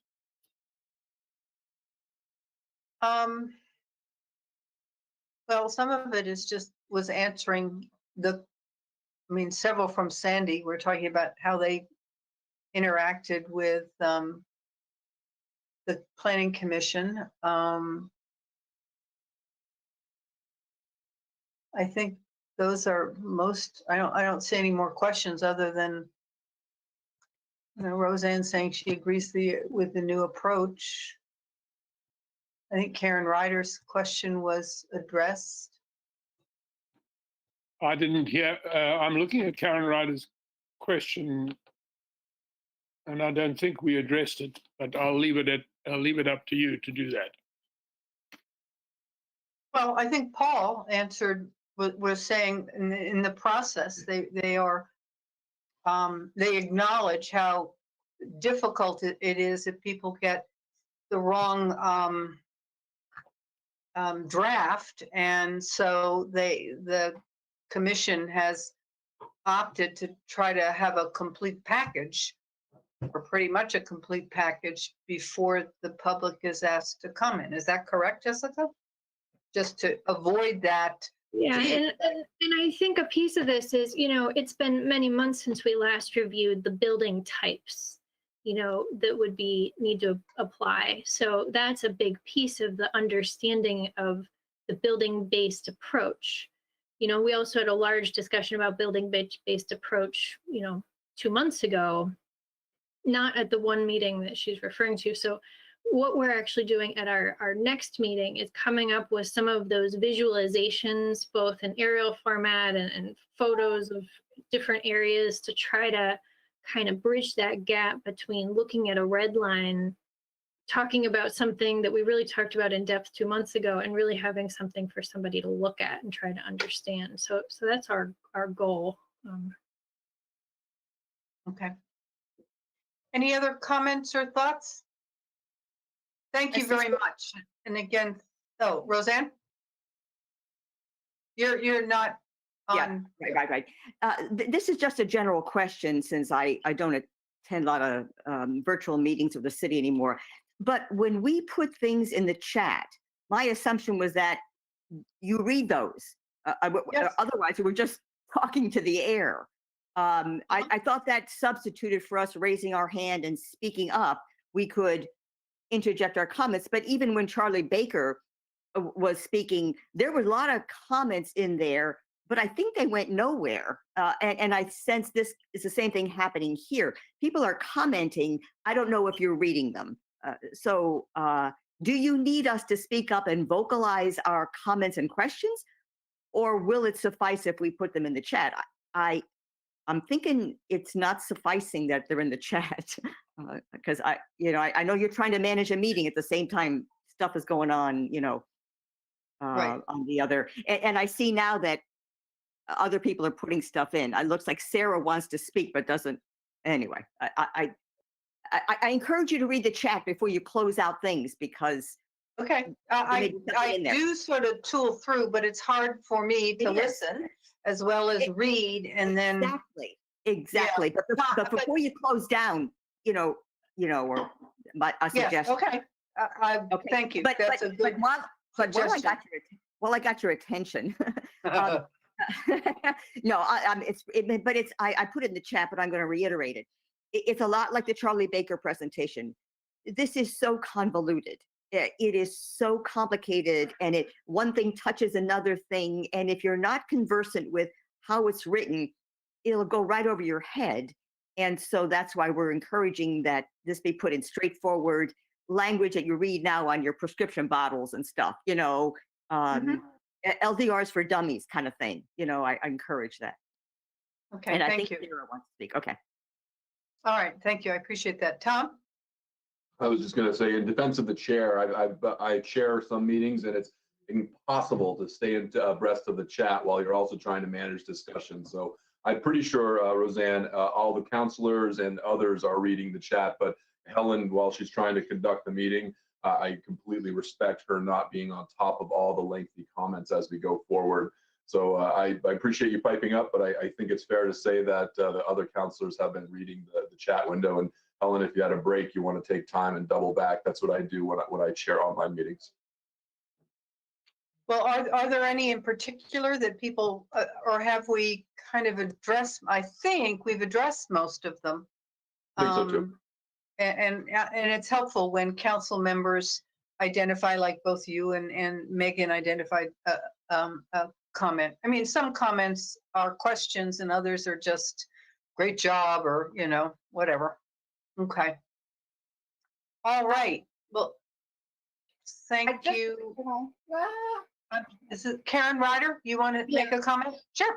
Yeah, just a comment I want to make is I heard what Jessica said and I appreciate it. I am going to look at the next meeting and hope that I understand it better. But I have to tell you, I could barely understand what was going on. I tried. So maybe I'm a visual person, but I really appreciate that effort and I hope that it works for me. Okay, thank you.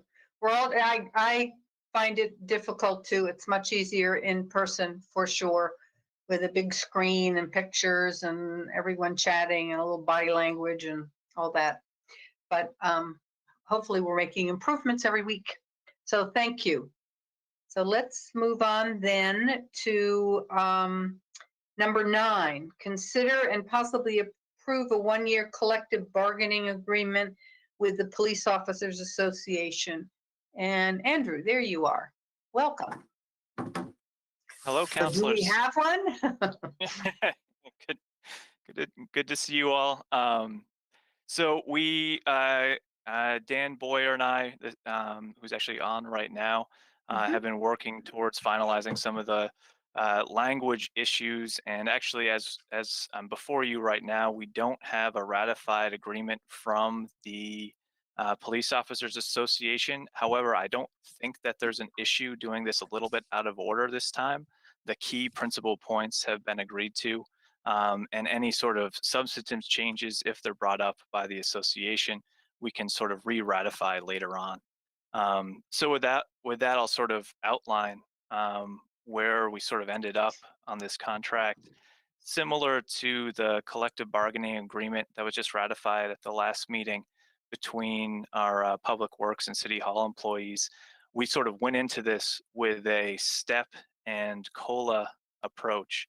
The COLA being from the August to August index, the CPIU Northeast region being about 1.1% for last year, being exactly 1.1%.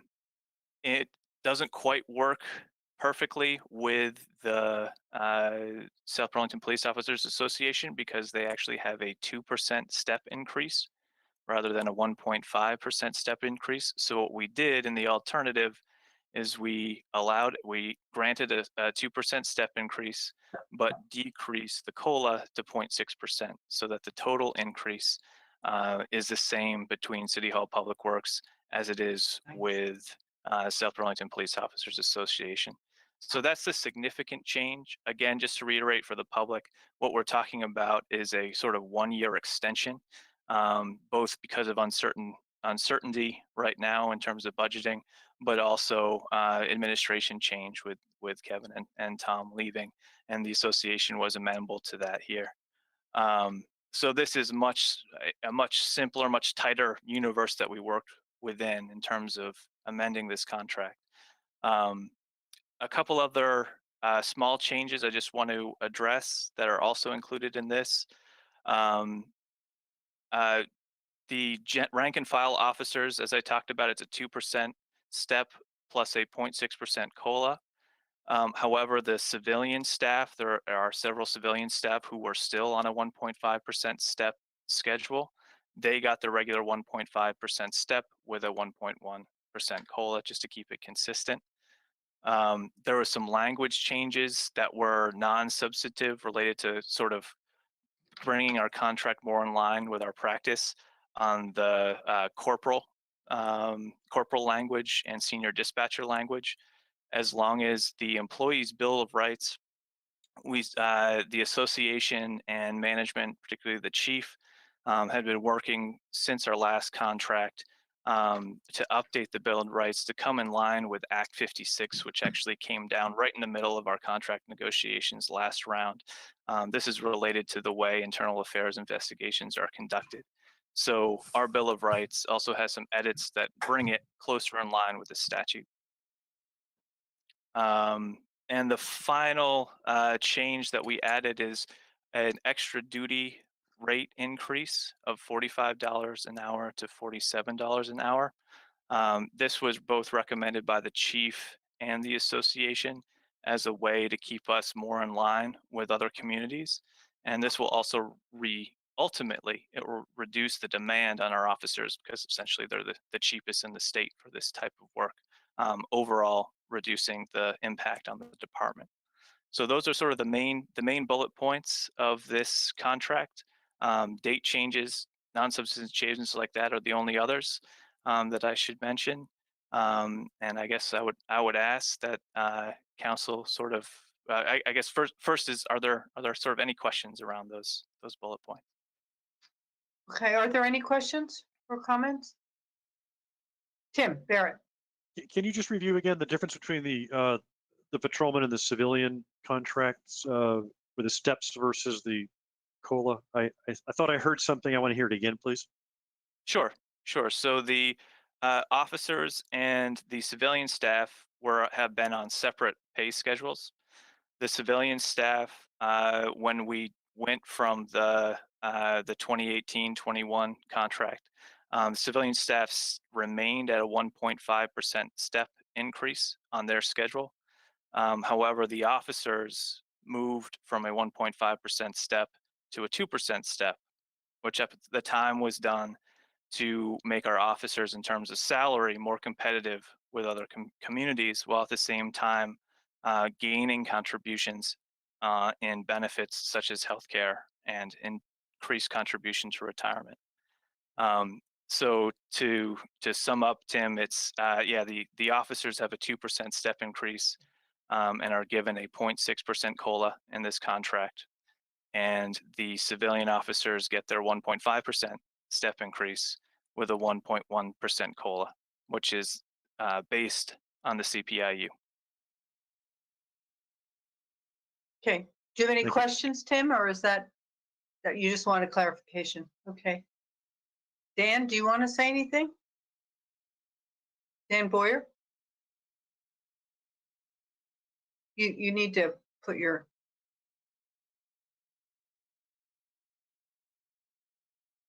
Yeah, there you go. Just a minute. Yeah. Actually, I just received it. Andrew just sent it to me this afternoon, so I haven't had a chance to look over, make sure everything's right. But if everything is as Andrew and I have been discussing, we should have a deal. Okay. Good. Well, thank you. Tom? So I'll move to approve the contract as presented. Every time I see officers in front of me, I always want to say thank you for your service, guys. You guys are doing a great job. Officer Monroe, Officer Boyer. So I appreciate everything you do day in and day out for the city of South Burlington. And I love getting the great reports of all that you do. But I'm happy to move to approve the contract as presented. Second. Okay, so it's been moved and seconded. Any further discussion? Okay, I will call the roll. Megan Emery, Aye. Thomas Chittenden, Aye. David Kaufman, Aye. Tim Barrett, Aye. and the chair votes aye. So we have approved the contract in its final form, I guess. 5-0. Thank you very much for all your service as well as your good work in this collective bargaining conversation. I'm glad we could arrive at something that we all could approve and help us get through COVID and our budget crunches. I appreciate your participation and agreement with that. All righty. Thank you, Al. So we'll move on to item 10, which is consider and possibly appoint a member to the Design Review Board. We had 2 candidates. One has dropped Helen? out, but Helen, I'm sorry. Development Review Board. Isn't that what I said? You said Oh, design. I said design, excuse me, Development Review Board. Pardon me. So, but we still have 1 candidate to interview, and then we can discuss if we would like to hold off making an appointment to see if there's, other people that are interested. But we have Stephanie Marie Wyman, and I think I saw her come in. No? Yes. So Stephanie, why don't you, put your, thank you. Well, welcome. So I couldn't read all of what you wrote because some of it got knocked off at the bottom, but my understanding is you have lived here for about 3.5 years.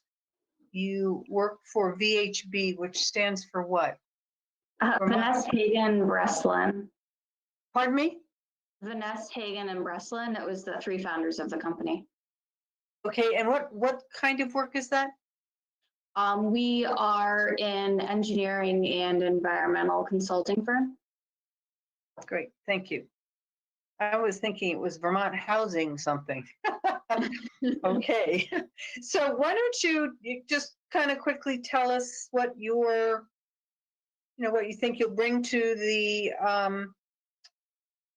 Development Review Board, and what skills you think would be appropriate and why you even applied. Yeah, so it was brought to my attention that there was an immediate opening on the board, and it has been something that I had considered applying for a couple of years ago and then decided to wait just because I wasn't sure necessarily how long I would stay in South Burlington as a resident. I do live, within walking distance of my office, which is fantastic. I'm here all the time. I love to recreate in the city. But, I wanted to have the opportunity to kind of lend my expertise in the field and also just my vision and highlight all the things that I love about South Burlington. So, earlier we were talking about, the CCRP plan and how all of the interchanges, the designs that they're looking at for future development and, where do I look at, what am I comfortable with? And so for me, I've been working as an engineer for 10 years now. And I've been working in South Burlington for 3.5 years. So I've had a lot of experience. I work in the land development group at my firm, but I've also had experience with transportation. I've had a lot of experience specifically with stormwater design. So I'm really familiar with looking at, civil engineering plans, architectural designs, working with developers, working with architects, working with landscape architects, and then also just reviewing the land regulations and making sure that design plans fall within those specifications. Okay. Other questions from members? Tim. Just a couple. Hi, Stephanie. I'm Tim Barrett. Do you have any thoughts about possible conflicts of interest working for VHB that you would encounter with various projects? And do you have any knowledge how many projects VHB works on that actually end up going through the DRB in South Burlington? I'm just curious if you have any idea. Yeah, there's definitely projects that we are working on right now that go through the process. And my stance on that is I would recuse myself from any commenting or forming an opinion on that and voting on it. That would eliminate some of the conflict of interest there. For me, in a professional standpoint, I also stand as the current president-elect for the Society of Civil Engineers for the Vermont chapter.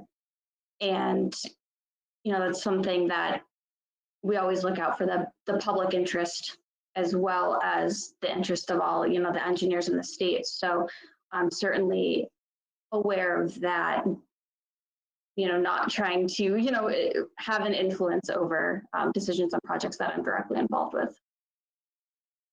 Did anybody else have any problems with her audio? Did it break up for anybody else, or was it just me? It was clear to me. You all heard her perfectly clearly? Yes. Okay, I'm sorry. You got garbled and I hesitated a few times, but I got the gist of what you were saying. I just have one more question for now. It's not that I'm a stalker, but I look up where people live because it's on the application, and 1690 Shelburne Road is like Goss Dodge. How does that turn into your where you live? I don't understand why there's no apartment building there. Is that just a typo? No, there is. It's the Bartlett Brook Apartments. Oh, it's on the other side. Across the So I street, guess yeah. Google's got the wrong, pin drop for where. Okay, I understand now. That's the closest apartment building I could think of where it was. So, all right. Yeah, I don't live in the dealership. Yeah, they have a big truck with nice beds. Yeah. It looks like a pretty nice apartment. Heck, Huh? So I did not Google stalk you, but I would say, Stephanie, I'm curious, as a president of the Association of Civil Engineers, would you possibly write us a letter of support for our bike bridge grant application to the federal government so that we can get some station from the U Mall over to Staples Plaza, if, of course, you get appointed to the DRB? Hey, you can send anything our way and we can certainly provide any letters of support. Okay. Which brings me, I'm sorry, Helen, can I ask another question? You certainly may. Right, so I asked you if you would be cognizant of the fact that you might have conflicts of interest working for VHB, right? But on the other side of that, does your employer require you to sign any kind of an agreement with VHB about not not representing VHB's interests in other, situations where you should just be, representing yourself? I mean, sort of a public policy. Do they require that? No, they don't. But like these are fully volunteer positions, right? So I don't get compensated to. No. But I mean, like, for and then example, we- I work at Global Foundries. Before I could become a city councilor, I had to sign a document saying that I would not speak in any way on behalf of Global Foundries because, that I'm not permitted to do that. So I'm just curious about other companies and what their requirements are for their employees when they take roles in local governmental, institutions. So. Yeah, no, I didn't come across that with civil or ASCE. That wasn't anything that I had to do. So I imagine that this would be the same. Okay. Are there any, have you been to some DRB meetings yet? So not as, I guess, a resident. I've You've attended gone and presented on the part of meetings VHB? for work, certainly, and other cities, but Okay. not as a resident. So just to follow up, so you're aware of the amount of work it takes to be an active member? Yes, that was something that I actually did, kind of held me back originally. I was looking at it as, okay, it's twice a month for meetings, of course, but then you're also receiving all the application materials that you have to review ahead of time and fully be prepared to provide feedback and ask questions. So yes, that's something that I'm aware of. And one of the things that I noticed in the posting that I kind of liked was that this is until June of this year, and then there's the opportunity to reapply for the 3-year term. So I think you're that's filling something, out Wilkins, yeah. so, for me, that was a great opportunity just to see, okay, is this something I really can commit to for 3 years beyond this term? And I think it gives everyone the opportunity also to see, is this a good fit? Great. Well, I have to say, both my grandfathers and my father were civil engineers, so they hold a, special place in my heart. Any other questions? Well, it sounds, yes, all right. I'm sorry. So you understand the DRB is a quasi judicial board, right? And their decisions are tied very closely to the land development regulations, right? So sometimes the DRB doesn't have a lot of leeway for their decisions, but they get an opportunity to nuance certain aspects of projects with the applicant, sometimes during the DRB process itself, and sometimes, with planning and zoning. Usually with planning and zoning goes first, then it comes to the DRB. So, I mean, and I really appreciate the expertise that you could be bringing to this position. I think it's really great. But what do you have an opinion about those instances where, there's something that you think is not correct with the design, and you think that the LDRs or that the applicant has misinterpreted? I mean, how would you approach that with the DRB if you were to have a position there? Yeah, I mean, I would look at it and say, okay, what am I seeing from a design standpoint, and then how does it fit in with the current regulation, and try to have an open conversation about it and try to come to the best solution. Okay. Because there is some room for discretion, and I know, Tim, you've shared some stories about how you encourage, the placement of a sidewalk, or so there is some room for discretion as well. And I think, Stephanie, you should certainly feel comfortable saying this could work better this way. How could this work for you?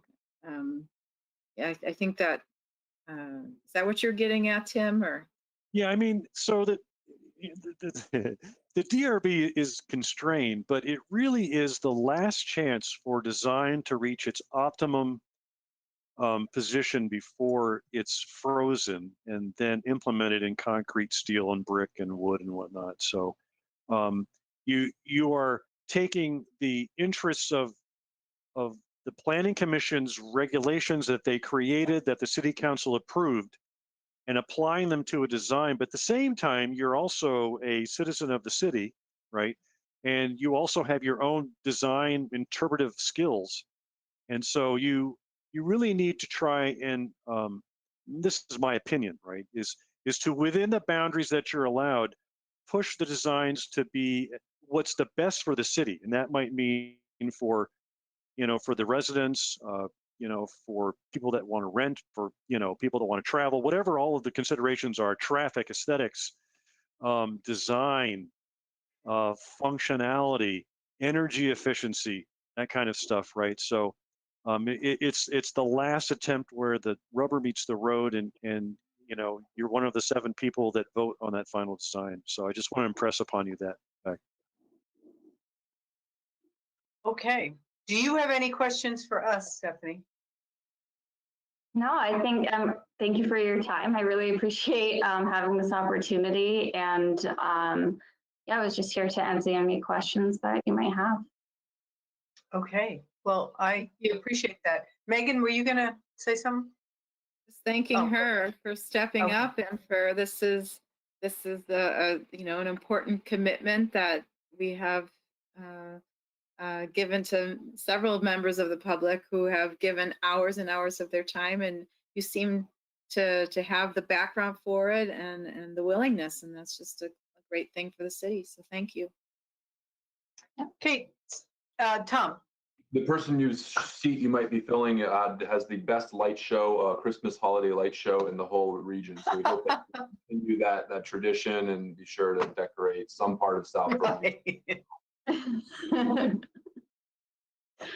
Okay, so our process, Stephanie, we have a executive session at the end of this meeting where we can discuss you. I think one of the options the council needs to discuss is if we want to seek some additional candidates, or if you're the one.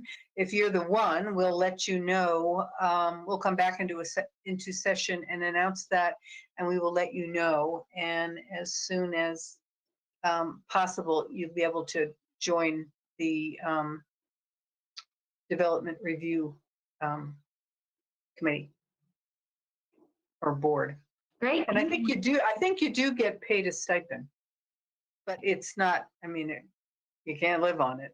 I think it's $50 a meeting or something. It definitely would help pay for that back room at the auto dealership. Yeah, the lights and electricity bills. Yeah. Right. That's right. Okay. Well, thank you very much for your interest. You certainly have, I think, a good background for this kind of work. And as always, we appreciate our citizens who come forward to volunteer. Generally, basically volunteering their experience and offering their expertise. So thank you. Have a good evening. Thank you. All right. You too. Okay. Okay, gang, it's January financials from Tom Hubbard. Hey, Tom. Hey, Helen. Good to see everyone. I'm anxious to update you on the local options tax, which I will do tonight since we just received those. But just to kind of give you perspective, we're 58% through the fiscal year, 7 months out of the 12. At this point, the revenues in the general fund, about 64%, expenses, about 50%. Not a lot to talk about in the way of expenses, as we still have the budget freeze on. But there is one item in expenses under the fire department for furniture and equipment that involves the fit up of Station 2 that we receive FEMA money for. So it shows as a huge over expenditure in that line item. It's the third one from the bottom in the fire department budget. But I just wanted to assure you that that's all being reimbursed through FEMA. Currently, we had curtains that divided the bedrooms in Station 2 between firefighters. And now there's actual walls, the sprinkler system's been installed, and I'm sure the chief would love to take you down and give you a tour of the fit up down there. It's looking really nice. Kevin's actually seen it as well. So that's one item in expenses I wanted to point out. In the revenues, on the good side, the property taxes already come in at 75%, and we still have one collection in the middle of March to complete. And the city clerk recording fees continues to amaze both Donna and myself. She had projected a substantial increase in this year's budget, which she's already exceeded, and to the tone of about $24,000 a month.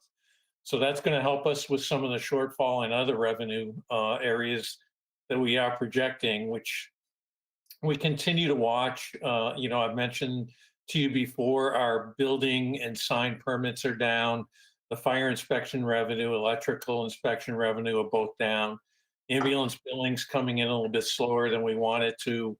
The road opening permits are down, and the interest on our investments are down. So those are all things that we continue to watch. But the big item that I really wanted to share with you is the local options taxes and where we're currently at with that. So rooms and meals, right now we came in, let's see, at $169,000. We for the period of November to February. February 8th is the cutoff that the state has given us here. The same period of time from August to November was 175,000. So a little bit less still in the rooms and meals coming in. The sales tax, on the other hand, performed better. We had collected 723,000 from August to November, and from November to February, we're at 852,000. So that was significant. It is even more than we collected last year at this time in the sales tax, even before COVID hit. So that was encouraging that our sales tax, which is the bigger amount of the local options tax money that we collect, is still pretty much on track. It's going to be the rooms and meals that's going to hurt us, and we're still kind of on track for about a $500,000 to $600,000 shortfall in what we anticipate by the end of the year total in our local options taxes. So that's kind of where we're at this point. Not surprising, but I was encouraged by the sales tax numbers and hopeful that the rooms and meals will eventually start to pick up. Happy to respond to any questions. Are there any questions? David? Yeah, when you say the end of the year on rooms and meals, do you mean the end of the fiscal year or the end of the calendar year? End of the fiscal year, Dave. Yeah, end of June. And we don't know what the beginning of next fiscal year will look like either. So that's, I think once things settle down and most people are vaccinated, I think Vermont is going to be a very popular destination and will recover and pick back up to where we need to be, but we're never going to recover what we've lost. So, what it is. Okay. Any other questions or comments? It's just too bad that we can't figure out, if Amazon was this and now Amazon is this, right? You just can't get any of that information from the state, We can't, but I got to believe that we are getting it, Tim, just with the numbers that are reflected here. I mean, that's a significant increase even over last year. So I got to believe some of that is through the internet sales for sure. We'll keep working on trying to get that information. Which is good. So it either means that Amazon is forcing more of its third parties to collect, right, and then send the money, or else they're just getting really good about sending the money. I don't know what it is, right? Yeah. Either people are spending more. I mean, people are probably spending more online, right, and so and that money's being forwarded. So that's good. But rooms tax, right? I mean, the hotels cannot be doing that much business right now. I mean, it's probably picked up a little bit, right? Do you have any indication of that? Well, we're actually down from what we were in the fall when we collected. So, not substantially, but the numbers were lower than what we collected in the fall. So, still struggling there. I think it's more the hotels than the meals. Yeah, right. Yeah, well, certainly people are not flying here. I mean, we have the lowest count in the nation Wow. for the airport. So at least that was true last month. I'll find out where we stand tomorrow, but yeah. Okay, well, thank you very much, Tom. Thank you. Okay, moving on to item 12, which is possible executive session for the purpose of hearing a grievance filed in accordance with the collective bargaining agreement between the City of South Burlington and the City of South Burlington Police Officers Association. Ellen, I have a And motion to read, if you'd like to hear yeah, that. and possibly to discuss appointments to the city. Okay, yeah. So I move that the Committee. council make a specific finding that premature general public knowledge of the grievance hearing and the information presented therein would clearly place the city and the grievant at a substantial disadvantage. So we have a motion. Do we have a second? I'll second. Okay, all in favor? Signify, put a thumbs up. I think we can. Okay, all in favor? Aye. And then a second motion. And so, having so found, I now move that the council enter into executive session for the purpose of hearing a grievance, inviting in Colin McNeil, Andrew Bolduc, Kevin Doran, Chief Sean Burke, Tom Horgan, and Sergeant Dave McDonough. And a second? Second. Second by Megan. All in favor? Thumbs up. Aye. We have entered executive session. So, Andrew, what? Sorry, I was just going to say, I believe there are a couple other union members that would like to be invited in as well. Oh, Two others. Daniel Boyer would like to join and Kelsey Monroe. Okay, can we amend that? I'd like to amend the add- motion to include Daniel Boyer and Kelsey Monroe. Okay, in a second, Megan. Okay, again, all in favor? What?